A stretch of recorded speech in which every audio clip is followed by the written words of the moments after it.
about the poem Belfast Confetti by Ciaron Carson. I think that the poem describes his experience of being caught in the midst of an explosion in Northern Ireland. So obviously it refers to the troubles in Northern Ireland between the IRA and the Protestants. But I think the poet Carson tries to just really focus in on the emotion of the moment and the confusion he was feeling. Caused by this explosion. That's illustrated in the way the poem set out as well, because it's quite fragmented on the lines, so it suggests that he feels unsure of himself and what's happening in this particular society at that time, and how he feels that the area that he was born in, Belfast, it doesn't feel like home because he's being questioned, and also it feels like he's in a place where there's chaos. Mm-hmm. And that sort of chaos makes the places that he should know, because he knows the names of the streets, but it means for him it's almost become like a completely different place. He feels like a stranger there. Yeah, that's illustrated with some of the place names as well. Balaclava, Raglan, Inkerman, where these areas associated with battles that occurred, and also areas where there's been conflict, so it highlights the conflict that is illustrated throughout the poem. And I think, what's obviously one of the most striking features about the poem in terms of what it's about and how he communicates that is the way the punctuation, the references to punctuation flow all the way through it. So I suppose as a writer who is intimately involved with using punctuation for effect, it's an interesting metaphor that he chooses to explore that confusion. Well, that's how we use punctuation for to stop. Full stops, etc., exclamation marks, is to make sure that a sentence is structured. But in here, it's used to highlight how he's being stopped in a place that he considers home, and how he feels alienated to a place that it should be comfortable for him, but he doesn't feel like that. And therefore, as well, punctuation is used for structure, but it's clearly fragmented. The way this poem sets out, so maybe his mind is fragmented as well as being uncomfortable with this situation. So in the poem, I think that it's quite rich with some really interesting images that he chooses to use to describe what's happening to him. I like on the line itself an asterisk on the map, so it shows that this place is particularly being located as if this area, they are focusing on this particular area, and this is the area where all the conflict is occurring. Yes, he talks about the punctuation all the way through, so reigning exclamation marks. Obviously an exclamation mark is used for emphasis, to say something unusual or strange is happening. He talks about broken type, hyphenated lines, and then the alleyways and side streets blocked with stops and colons. And I think that imagery is really powerful for explaining the chaos and the confusion. Yeah, that's really highlighted in the second stanza. It says every move is punctuated as if every exit is there's someone stopping him, and therefore he cannot move forward, is always held back. Or perhaps it might also be almost like he's seeing everything in slow motion, so his actions are jerky, and he talks about completing the sentence but it kept stuttering, so it's like his actions are sort of in slow motion. And it could also suggest that is he moving forward as such, where he's not making any headways because he's constantly being pushed back. That's an interesting point, this idea that almost, so that time is frozen for him and he's stuck in this moment, in this place. I suppose that could highlight as well where he says, what is my name? Because there's that confusion as well that's highlighted, where he doesn't know, he's maybe disillusioned where he is, what is he doing here, where it should be somewhere that's familiar to him, but clearly it isn't at this moment in time. So, I mean, there's questions at the end. I wonder, are they questions that he's asking? What is my name? Where am I coming from? Where am I going? Is it him asking those questions, or could it be sort of the policeman? Because they talk about the face shields and the walkie-talkies. Could it be the police officers, the riot squad, that are kind of stopping him and asking him all those questions? Possibly it could be a little bit of both, where he is confused and also as well they're asking him one question after another, and he's confused maybe how to express himself and explain what he's doing in this particular place. It might be a little bit of both, where he's disillusioned and he's confused with all the noise and the firing that's going around him. I mean, the title of the poem has sort of a double meaning as well, doesn't it? That Belfast Confetti.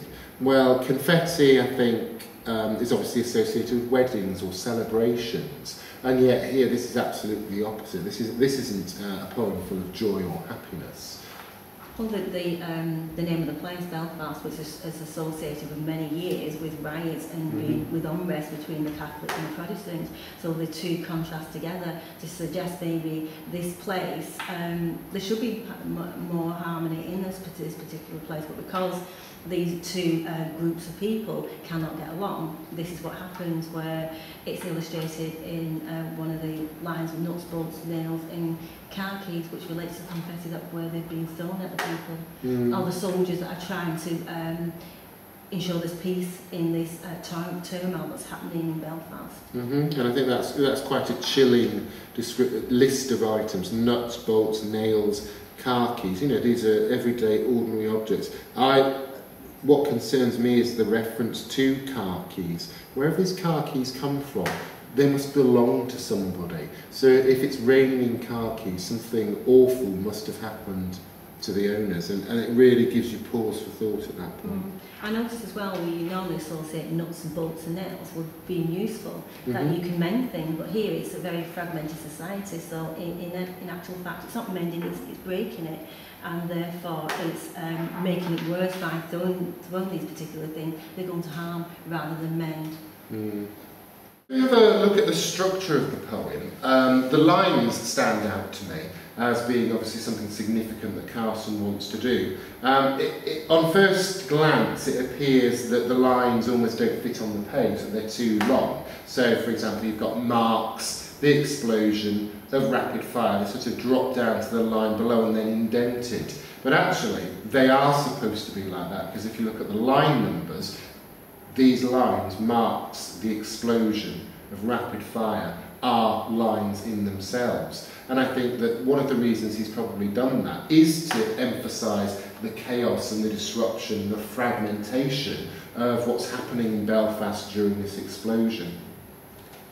Yeah, that's an interesting point. It clearly also illustrates that in the second stanza as well, where it's indented each time, so it's suggesting as well that it's still, even though it happened in the past, he still feels this fragmentation in this society. It still brings it back to the present, that he cannot get over what happened. It's marred his life, where it's caused him possibly to be confused and also be unhappy with this place that's supposed to be home, and it doesn't feel like that. That's an interesting point, the fact that the first stanza is in the past tense. So it's a description of the experience, but then it moves into the present tense and is thinking, I know this labyrinth so well: Balaclava, Raglan, Inkerman, Odessa Street, Crimea streets, you know, mentioning these places that do have these historical associations with battles and wars and conflict.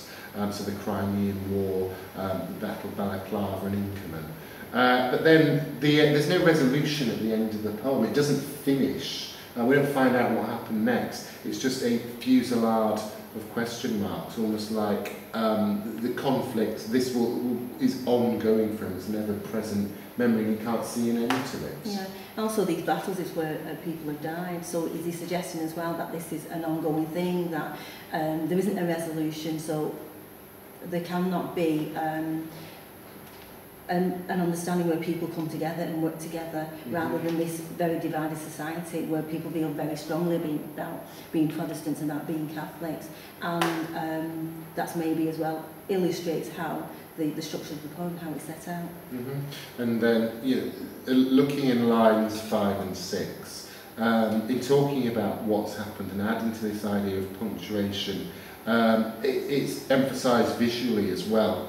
We've got this hyphenated line, a burst of rapid fire, and then you've got the ellipsis, the dot, dot, dot, almost like that is a sort of trace of fire that they're seeing within this kind of fight between the riot squad, the authorities and the terrorists. Is he suggesting as well that this resolution to make sure that this society becomes more as one, that it's not an easy solution possibly, that it's going to constantly be very much fragmented, and this conflict is not it's not going to end. My personal response to this poem is one where I feel that the poet has introduced very vivid images, and therefore you can feel the pain that he's going through, and it's very emotive, where it's supposed to be a place where he should be comfortable, and a place where you can call home, but clearly with the conflict that was occurring in Ireland, it's very fragmented, and therefore he doesn't feel comfortable with where he should really be happy and feel belonged, and that clearly isn't the case. I agree. I think the language use, the imagery is very clever. I like the idea of a poet using the tools of poetry to help him get his point across about the suffering that is caused with the conflicts in Ireland. And I think it's quite a telling poem as well, and quite a timely poem, that it does remind us that even today, and it's not just about Northern Ireland, it's about Afghanistan, it's about Iraq, it's about Syria, it's about Libya, it's about Egypt, all of these places where there's conflict within a nation, that it's the innocent victims, the bystanders, the ordinary public, they're the ones that suffer, not the politicians and not the fighters. It really does remind us about the pain and suffering that can be caused. So that could be emphasised where it ends with a fusillade of question marks. It may be questioned why this is happening to this society. Why can there not be some kind of resolution? And that's interesting in the question that he doesn't ask. He asks the what question and he asks the where question. He does ask why can't I escape, but he doesn't ask why is this happening. I think Belfast Confetti can be compared really effectively to a poem like The Yellow Palm. Both poems describe a place in a great deal of detail. They both mention specific locations. Palestine Street in The Yellow Palm, the Balaclava, Raglan and Inkerman Streets in Belfast Confetti. And both of them are witnesses, whereas in The Yellow Palm he's quite a passive witness to the sort of hidden tragedies he sees around him in Baghdad.